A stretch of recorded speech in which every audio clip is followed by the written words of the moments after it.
Fustigé, il flingue sans phare, sans concession. Alors dès le départ, c'est une réputation de chanteur militant engagé qu'il se taille. Le cheveu fou, l'œil vif, la moustache en bataille. À part dans le showbiz, en refus du système, qui lui vaudra bien sûr une pluie d'anathèmes.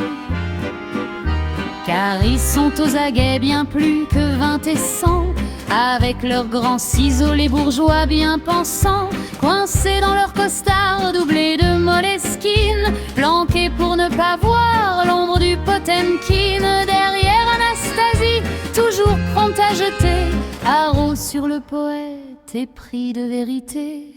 Il dénonce et écrit: moi je ne suis qu'un cri. Un cri de révolté, pas celui d'un braillard, un cri à déchirer la nuit et le brouillard. S'ils furent 20 et 100 à ne pas aimer ça, qu'ils nous parlent de Prague ou du port d'Odessa, il reste des milliers à porter ses combats, de chanson en chanson dans sa France d'en bas.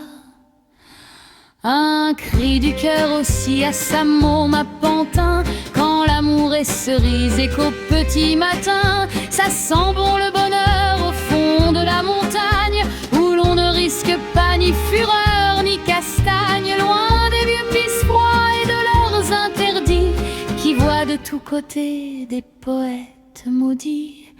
Il dénonce, il écrit: moi je ne suis qu'un cri.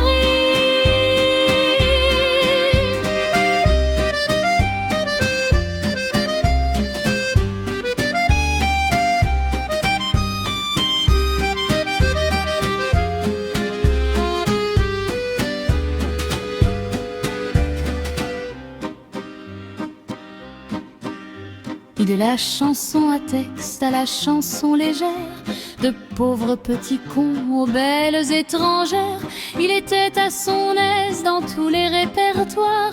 Mais comme il le disait, le fait est notoire, le cœur lourd en hiver ou en fleurs au printemps, il n'a jamais chanté que pour passer le temps.